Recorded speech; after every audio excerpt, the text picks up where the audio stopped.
നമസ്കാരം പ്രശാന്ത് സർ. അങ്ങനെ ഒരു കാലത്തിന് ശേഷം ഒരു ചെറിയൊരു ഇടവേളയ്ക്ക് ശേഷം ബി.ജെ.പി സംസ്ഥാന അധ്യക്ഷനെ മാറ്റുകയാണ്. നമുക്കൊക്കെ അറിയാം, കഴിഞ്ഞ കുറേ ദിവസങ്ങളായി വാർത്തകളിലുണ്ട്. രാജീവ് ചന്ദ്രശേഖർ എത്തുകയാണ് ആ ഒരു അധ്യക്ഷ പദവിയിലേക്ക്. ഒരുപാട് പേർക്ക് പ്രതീക്ഷകളുണ്ട്, ഒരുപാട് പേർക്ക് എന്തായാലും പുതിയ പ്ലാനുകൾ ഉണ്ടാവും, ബി.ജെ.പി ഒന്നുകൂടെ ശക്തമാകാൻ ഒരുങ്ങുന്നു എന്നൊക്കെ തരത്തിൽ വാർത്തകളുണ്ട്. ഇവിടെ ഒരുപാട് പേര് ചർച്ച ചെയ്യുന്ന മറ്റൊരു പേര് കൂടിയാണ് പി.സി. ജോർജിന്റേത്. രാജീവ് ചന്ദ്രശേഖറിന്റെ ഒരു കേരള സംസ്ഥാന അധ്യക്ഷൻ എന്ന നിലയിലേക്കുള്ള ഒരു വരവ് പി.സി. ജോർജിന് എങ്ങനെയായിരിക്കും ഒരു സാധ്യത ഉണ്ടാവുക? പി.സി. ജോർജിന് വലിയ സാധ്യതയാണ് ഈ രാജീവ് ചന്ദ്രശേഖരന്റെ വരവ്. അതായത് പി.സി. ജോർജിനെ കൊണ്ടുവന്നത് ആർക്കും അറിയത്തില്ലെങ്കിലും രാജീവ് ചന്ദ്രശേഖരാണ്. ശരിക്കും പറഞ്ഞാൽ പി.സി. ജോർജിന്റെ പാർട്ടിക്കകത്ത് വരുന്നതിന് വളരെ കൃത്യമായിട്ട് ഇടപെട്ട ഒരു നേതാവാണ് ഈ പറയുന്ന രാജീവ് ചന്ദ്രശേഖർ. രാജീവ് ചന്ദ്രശേഖർ ഇടപെട്ട് പി.സി. ജോർജിനെ കൊണ്ടുവരുമ്പോൾ നമ്മൾ എപ്പോഴും മാധ്യമങ്ങളെ കുറ്റം പറഞ്ഞിട്ടൊന്നും കാര്യമില്ല. കേരളത്തിലെ ബി.ജെ.പിക്ക് അത് വലിയ ഗ്രൂപ്പുണ്ട്. നമ്മൾ പറയാതെ പറഞ്ഞിട്ട് ഒരു കാര്യമൊന്നുമില്ല. അത് തന്നെയാണ് കേരളത്തിലെ ബി.ജെ.പിയുടെ ഒരു പരിധിക്കപ്പുറമുള്ള വളർച്ചയുടെ കുറവിന് കാരണം. കാരണം ഒരു പരിധി വന്ന് ഇടിച്ചു നിൽക്കുന്നത് ഈ ഗ്രൂപ്പ് കളിച്ച് പാർട്ടിക്കകത്ത് ഞാൻ വന്നാൽ മാത്രം പാർട്ടി മതി എന്നുള്ള തീരുമാനത്തിൽ നിൽക്കുന്നത് കൊണ്ടും, ഞാൻ വന്നാൽ മാത്രം എം.എൽ.എ മതി, ഞാൻ മാത്രം വന്നാൽ മാത്രം എം.പി മതി, അല്ലാതെ ബി.ജെ.പിക്ക് എം.എൽ.എയും എം.പിയും വേണ്ടാന്ന് തീരുമാനിക്കുന്ന മുൻ കേന്ദ്രമന്ത്രിമാർ വളരെ കൃത്യമായിട്ടുള്ള പാർട്ടിയാണ് ബി.ജെ.പി. അതിന് തർക്കമൊന്നുമില്ല. പറയാതിരുന്നിട്ട് കാര്യമൊന്നുമില്ല. ഉള്ള കാര്യം പറയണമല്ലോ. നമ്മൾ ബി.ജെ.പി ആണ്. അപ്പൊ ഇതിനകത്ത് രാജീവ് ചന്ദ്രശേഖർ എന്ന് പറയുന്ന ആള് തിരുവനന്തപുരത്ത് മത്സരിക്കാൻ വരുന്നു. തിരുവനന്തപുരത്ത് മത്സരിക്കാൻ വരുന്നതിന് ശരിക്കും പറഞ്ഞ രാജീവ് ചന്ദ്രശേഖരൻ താല്പര്യമില്ല. അദ്ദേഹത്തിന് ബാംഗ്ലൂർ ബേസ്ഡ് മത്സരിക്കാനാണ് താല്പര്യം. ഒരുപക്ഷെ കേന്ദ്രത്തിന് തിരുവനന്തപുരം സീറ്റ് കിട്ടാൻ സാധ്യതയുള്ള ആൾ ഒരു ടെക്നോക്രാറ്റ്, അല്ലെങ്കിൽ ഏത് നിലവാരത്തിലാണോ അവിടെ ശശി തരൂര് ജയിക്കുന്നത് അതേ നിലവാരത്തിലുള്ള ഒരാളിനെ അവിടെ മത്സരിപ്പിക്കണമെന്ന് തോന്നി. ആ മത്സരിപ്പിക്കണമെന്ന് തോന്നുമ്പോൾ കേരളത്തിലെ ബി.ജെ.പിക്കാർക്ക് ഇവിടെ എം പിമാരുണ്ടാവുന്നതിനപ്പുറം രാജീവ് ചന്ദ്രശേഖർ ഇവിടുന്ന് ജയിച്ചാൽ വീണ്ടും കേന്ദ്രമന്ത്രിയാവും, അതുകൊണ്ട് എനിക്ക് കേന്ദ്രമന്ത്രിയാവാൻ പറ്റുമോ, അല്ലെങ്കിൽ നാളെ കാലത്ത് എന്റെ കേന്ദ്രമന്ത്രി സ്ഥാനം പോകുമോ എന്ന് വിചാരിച്ച് രാഷ്ട്രീയം കളിച്ച് നിൽക്കുന്ന ആൾക്കാരൊക്കെ ഉണ്ടായിരുന്നു കേരളത്തിൽ. അല്ലെങ്കിൽ രാജീവ് ചന്ദ്രശേഖർ ജയിക്കാതിരിക്കാൻ സ്വന്തം മണ്ഡലത്തിൽ ജയിക്കുന്നതിനെക്കാട്ടി കൂടുതൽ താല്പര്യമെടുത്ത ആൾക്കാരൊക്കെ ഉള്ള കേരളമാണ്. ഞാൻ ഈ പറഞ്ഞു തന്നത്, അന്ന് രാജീവ് ചന്ദ്രശേഖർ ഇവിടെ ഈ പി.സി. ജോർജിനെ കൊണ്ടുവരുന്നു.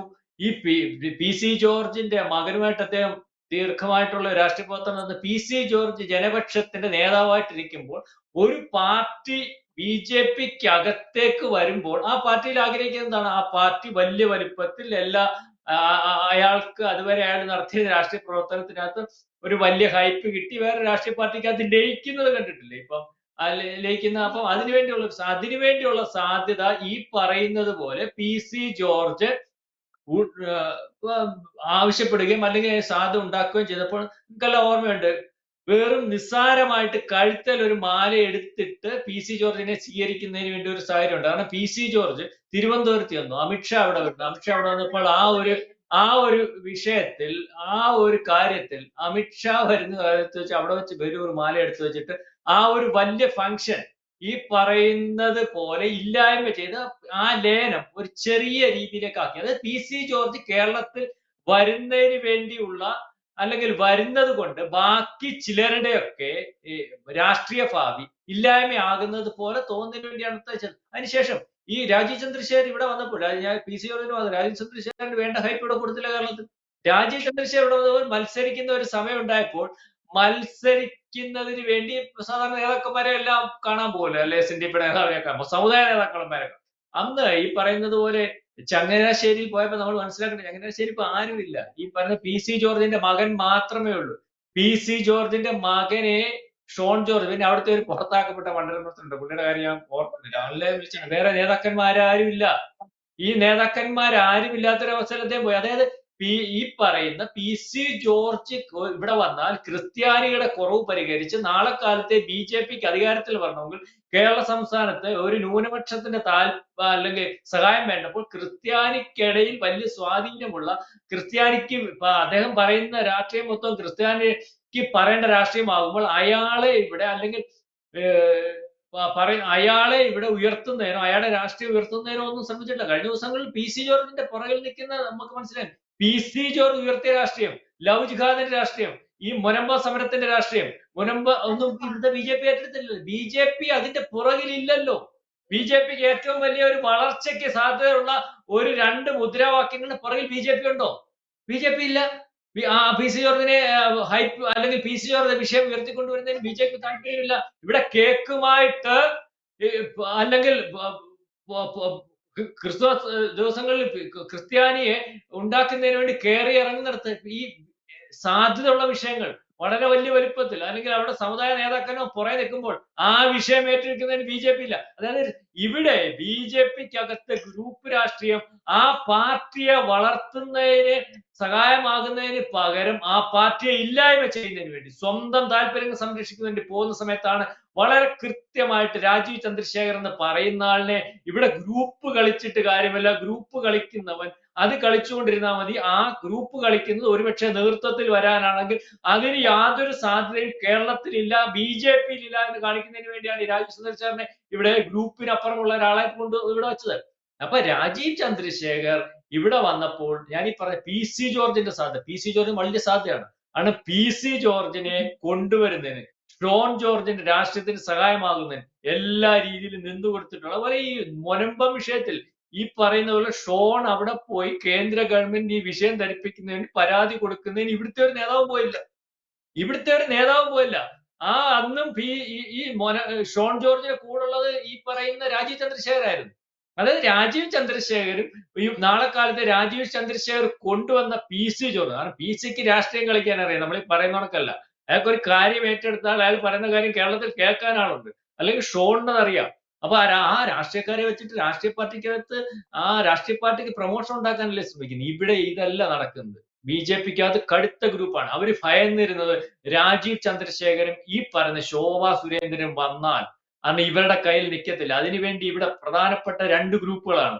ഒന്ന് ഈ പറയുന്നത് പോലെ മുരളീധരൻ ഗ്രൂപ്പ്, ഒന്ന് കൃഷ്ണദാസ് ഗ്രൂപ്പ്. അവസാനം ഈ മുരളി നമ്മളെല്ലാം വിചാരിച്ചതുപോലെ സുരേന്ദ്രനും മുരളീധരനും കൂടെ ഉടക്കിയെന്ന് വെച്ചു. അതല്ല, അത് വീതം വെപ്പിന് വേണ്ടിയായിരുന്നു. തിരുവനന്തപുരത്തെ 3 ജില്ലാ പ്രസിഡന്റുമാരെ 3 പേര് വീതം വെച്ചു. ആരെങ്കിലും അറിഞ്ഞോ? ഒന്ന് മുരളിക്ക്, ഒന്ന് കൃഷ്ണദാസിന്. ഏറ്റവും വലിയ ഇവിടെ പാർട്ടിയാ. എല്ലാരും പറയുന്ന കോൺഗ്രസിനെ ആണ് കുഴപ്പമെന്നല്ലേ. കോൺഗ്രസിനകത്തെക്കാട്ടി വലിയ ഗ്രൂപ്പാ BJP. 3 ജില്ലാ പ്രസിഡന്റുമാരെ വീതം വെച്ചു. വീതം വെപ്പിനകത്ത് ഒരു വീതം കിട്ടാനാ അന്ന് സുരേന്ദ്രനും മുരളീധരനോട് തെറ്റാണെന്നുള്ള രീതിയിൽ അല്ലെങ്കിൽ തെറ്റിയെന്നുള്ള രീതിയിൽ അഭിനയിച്ചു. ഒന്ന് സുരേന്ദ്രനും കിട്ടുമല്ലോ, ഒന്ന് മുരളീധരനും കിട്ടുമല്ലോ, ഒന്ന് കൃഷ്ണദാസിന് കൊടുത്താൽ മതിയല്ലോ. അവസാനം ഇത് കഴിയുമ്പോൾ വീതം വെപ്പ് കഴിഞ്ഞ് ഒന്നിച്ചാൽ മതിയല്ലോ. നമ്മുടെ ഈ വസ്തുവൊക്കെ വീതം വെക്കുന്ന പോലെ അത്രയ്ക്കും വലിയ കുഴപ്പമുള്ള രീതിയിലെ കാര്യങ്ങൾ കൊണ്ടുവരുന്നതാ.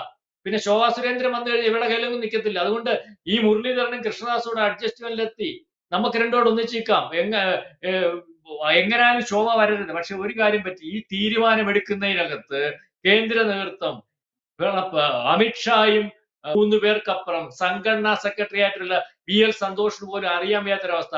അങ്ങനെ അറിഞ്ഞായിരുന്നെങ്കിൽ ഒരുപക്ഷെ മുരളീധരൻ അറിഞ്ഞേനെ.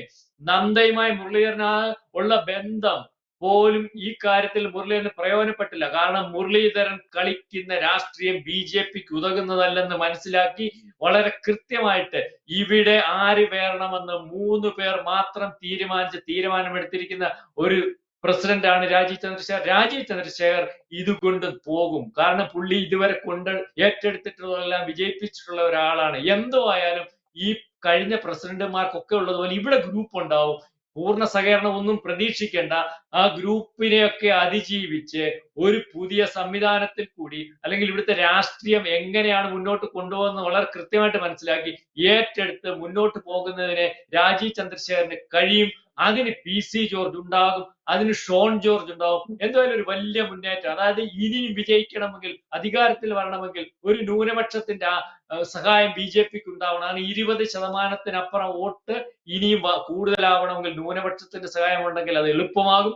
അതൊരു പക്ഷേ PC ജോർജിനെ മുൻനിരയിൽ കൊണ്ടുവന്ന് ആ മുദ്രാവാക്യം ഏറ്റെടുത്ത് BJP മുന്നോട്ട് പോയാൽ അത് BJPയുടെ തദ്ദേശ സ്വയംഭരണ സ്ഥാപനങ്ങളിലേക്കും അല്ലെങ്കിൽ 2026 നിയമസഭാ ഇലക്ഷനിലേക്കും BJPക്ക് മുതൽക്കൂട്ടാവും. അത് PC ജോർജിന്റെ രാഷ്ട്രീയം ക്രിസ്ത്യാനിയെ കൂട്ടുപിടിച്ച് BJPക്ക് പോകുന്ന സാഹചര്യം, ആ സാഹചര്യം ഉരുത്തിരിക്കുന്നതിന് ഈ പറയുന്ന രാജീവ് ചന്ദ്രശേഖർ വലിയ പ്രയോജനപ്പെടും. അതുകൊണ്ട് തന്നെയാണ് പറയുന്നത് പോലെ ഈ പറയുന്ന മോദി തീരുമാനിച്ചത്, അല്ലെങ്കിൽ അമിത്ഷാ തീരുമാനിച്ചത്, JP നദ്ദ തീരുമാനിച്ചത്, ആരും അറിയാതെ ആ തീരുമാനം ഇവിടെ നടപ്പാക്കിയത്. അതൊരു പക്ഷേ കേന്ദ്രത്തിന്റെ ഒരു കൃത്യമായ തീരുമാനവും ഇവിടുത്തെ BJPക്കകത്ത് ഗ്രൂപ്പിനിട്ടൊരു അടിയും ഒക്കെ ആയിരിക്കും. അതൊക്കെ ചർച്ച ചെയ്തിട്ടുണ്ട്. ഏതായാലും ഇനിയും BJPക്ക് പ്രതീക്ഷിക്കാം. കാരണം ഏറ്റെടുത്തതൊക്കെ വിജയിപ്പിച്ച പാരമ്പര്യമുള്ള രാജീവ് ചന്ദ്രശേഖരനാണ് കേരളത്തിൽ BJPയെ നയിക്കുന്നത്.